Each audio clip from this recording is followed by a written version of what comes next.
আমি তাকে প্রচণ্ড ভালোবেসেছিলাম, ঠিক ততটা ভালোবেসেছিলাম যতটা ভালোবাসলে তাকে বিহীন নিঃশ্বাস বন্ধ হয়ে যাওয়ার উপক্রম হবে ততটা। শুধুমাত্র ভালোবাসার স্বপ্ন দেখেছিল আমাকে, আমি ছিলাম তার ক্ষণিকের মোহ। ছোটবেলা থেকে পড়াশোনায় বেশ ভালো ছিলাম। পঞ্চম শ্রেণী থেকে গোল্ডেনে A+ এবং ট্যালেন্টফুল বৃত্তি পেয়ে ষষ্ঠ শ্রেণীতে উত্তীর্ণ হয়েছিলাম। জীবনটা বেশ ভালোই কেটে যাচ্ছিল। ধীরে ধীরে শৈশব কেটে কৈশোর পদার্পণ করলাম। চোখে আমার তখন রঙিন চশমা, হৃদয়ে নতুন অনুভূতির জন্ম। উড়ু উড়ু হৃদয় নিয়ে শুধু চারিদিকে খুঁজতাম ভালোবাসা। ঠিক তখন আমার সম্মুখে প্রেম বার্তা নিয়ে হাজির হলো আমাদের বিদ্যালয়ের 10ম শ্রেণীর এক ছাত্র সায়ন। আমি তখন সবে 8ম শ্রেণীতে উঠেছি।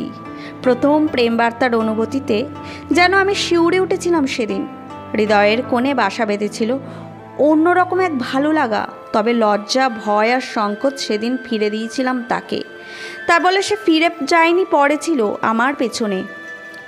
রোজ রোজ তার ক্লাসের পর আমার জন্য দাঁড়িয়ে থাকা, এর বাগান ওর বাগান থেকে চুরি করে আনা গাদা রক্তজবা আমেজের। খুব বেশি দিন তাকে ফিরিয়ে দিতে সক্ষম হলাম না তাকে। মাস দুয়েকের মধ্যে হৃদয়ে স্থান দিলাম তাকে।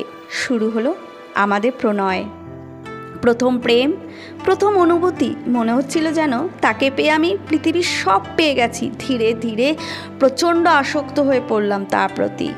ফলস্বরূপ 8ম শ্রেণীর JSC পরীক্ষার রেজাল্ট হলো 3.33-তে। তবুও আমি তাকে দোষারোপ করিনি একটুও।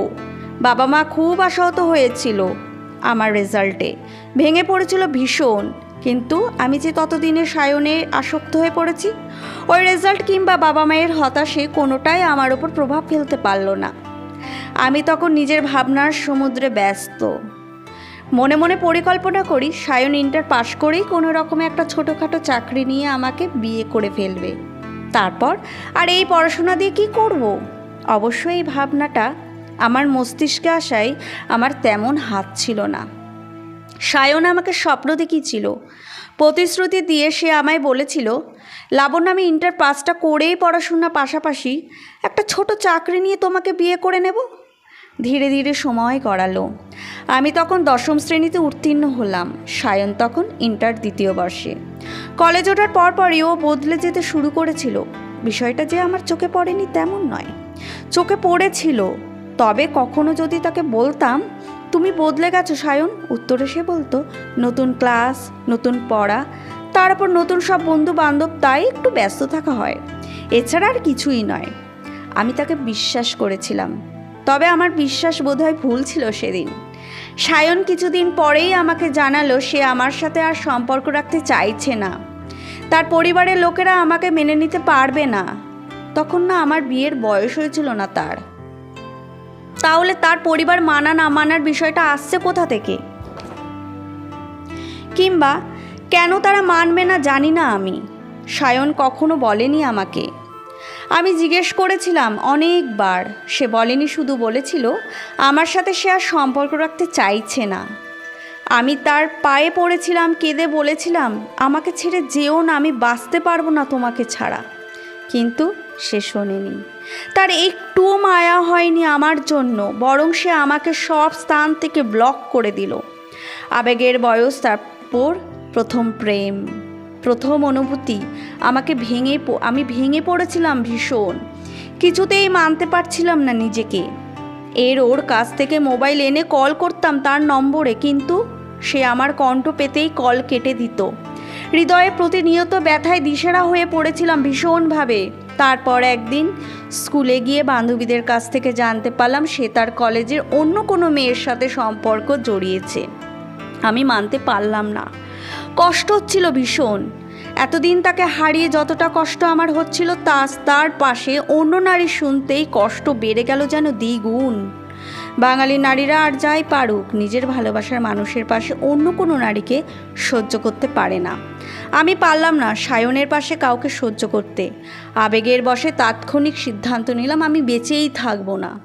স্কুলের কাছে এক দোকান থেকে 3 টাকার একটা ব্লেড কিনলাম। স্কুলের কমন রুমে গিয়ে হাতের কবজিতে চালালাম সেই ব্লেড। তখন কমন রুমের উপস্থিত থাকা কিছু মেয়ের দৌড়ে স্যারদের খবর দিল, আর স্যাররা বাড়িতে। হাসপাতালে নিয়ে যাওয়ার হলো আমাকে। অবস্থাও নাকি খুব আশঙ্কাজনক হয়েছিল। তবে মরিনি, বেঁচেই গিয়েছিলাম সৃষ্টিকর্তার কৃপায়। তবে তখন হাসপাতালে সায়ন দেখতে এসেছিল আমাকে, আমিও খুশি হয়েছিলাম ভীষণ। এক মুহূর্ত ভেবে নিয়েছিলাম সব মিথ্যে, সায়ন এখনও ভালোবাসে আমাকে, নয়তো আমার মৃত্যুর কথা শুনে এভাবে ছুটে আসতো সে। অথচ সে এসেছিল ভয়ে, যদি তার নামে কেউ মামলা বসিয়ে দেয়। এই ঘটনার পর বাবা মা আমার সাথে কথা বলা কমিয়ে দেয়। হয়তো তাদের আমাকে বলার ছিল অনেক কিছু, গালাগালি করার কথা ছিল, তবে তারা বলল না কিছুই। প্রয়োজন ছাড়া কথা বলা বন্ধ করে দিল আমার সাথে। সুস্থ হলাম আমি, নিয়ে যাওয়া হলো বাড়িতে। এমনিতেই গ্রামের মেয়ে আমি। এই প্রেম সংক্রান্ত বিষয়গুলো তখনকার দিনে গ্রামে খারাপভাবে নেওয়া হতো ভীষণ। তার উপরে আমি আবার প্রেম করে আত্মহত্যা পর্যন্ত করতে গিয়েছি। আমার প্রতি গ্রামের লোকেদের দৃষ্টিভঙ্গি পরিবর্তন হলো। সবাই কেমন অদ্ভুত দৃষ্টিতে দেখতো আমাকে।